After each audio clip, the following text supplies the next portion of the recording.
everybody. I am Steve. This is A is for Alice, B is for Bob, and C is for connection. Making a connection with the numbers 4 and 8 for Ron Haggerty. His new channel. Ron has had more channels than I have on YouTube. So he is back again. He's looking to get some subs. So if you could, I will leave a link to this in my notes. You can make your own video, hop over there, support his channel. And the connection that I have to make is with the numbers 4 and 8. This coincides with his 48th birthday. What he wants you to do is take the 4th and 8th albums, studio albums, no live albums, no greatest hits, no compilations in there, just strictly proper studio albums. Choose the 4th and the 8th from their discography. Pretty damn simple. I want you to do it for 5, count them, 5 bands. So I always like to put a kind of spin on this. And I was thinking, what do I want to do? And I started thinking 4 and 8, and then it just hit me. Like, okay, we're calling this the Hello Goodbye Connection. First up, Pat over at Close to the Edge. He'll like this.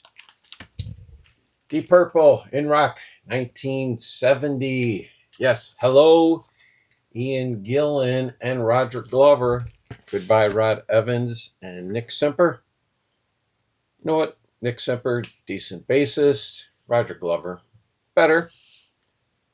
Rod Evans, yeah, you know what?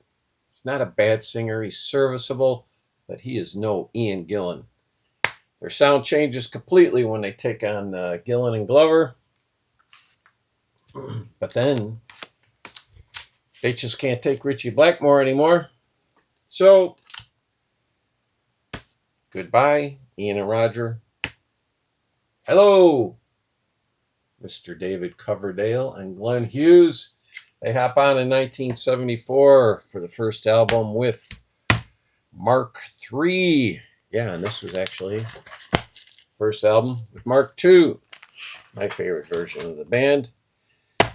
They give Coverdale and Hughes give a little different taste, flavor to Deep Purple, but still very good.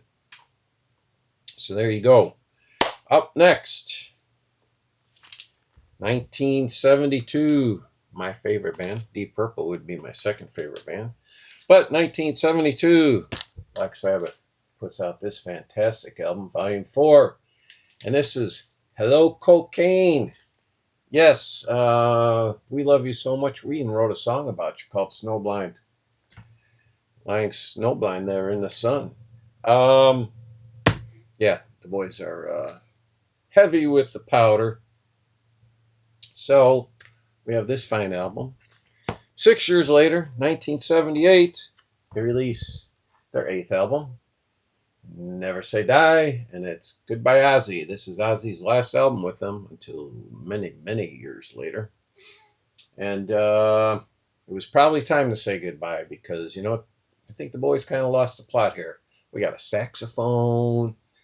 Bill Ward singing another song. Not that his voice is bad, but that's Ozzy's band. Up next, then, one of my other top 10 favorite bands of all time. We have got 1972, arguably their best album, Demons and Wizards.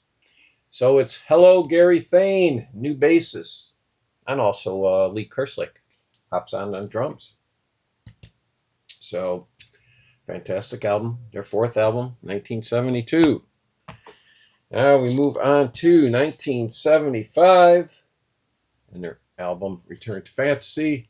And already it's Goodbye Gary Thane. Yeah, Gary had this is his last album. This is his last album. I can't even remember now. Where's John Wetton? Yeah, John Wetton's on this album. Yeah, so it's Goodbye Gary Thane. And Gary had a drug problem. So they had to get rid of him. He was becoming unreliable. Not a bad album because you still got David Byron on vocals. You still got Ken Hensley on keyboards, the chief songwriter. Still got the fantastic Mick Box on guitar. That takes care of 3 bands. Number 4. And it is Wishbone Ash 4. Now this is a goodbye album because their previous producer, Derek Lawrence, had done their first 3 albums. And Wishbone Ash says, hello, we're now going to do our own production. So goodbye, Derek Lawrence. But sadly, after this album, this would be Ted Turner's last album. And then they brought in Laurie Weisfield on guitar, or Weisfield. And here's album number 8 from, what is this, 77. Front Page News. Who's saying goodbye here? It's me. Yeah. This is 3 really subpar albums in a row at this point.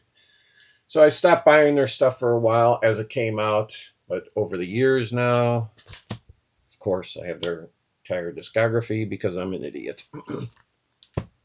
And finally, who do we got here? Oh, yeah. Blue Oyster Cult. Their 4th album, 1976. So it's goodbye to the black and white era. Yeah, you had the debut, self-titled. You had Tyranny and Mutation and Secret Treaties. Their 3 best albums. No denying it.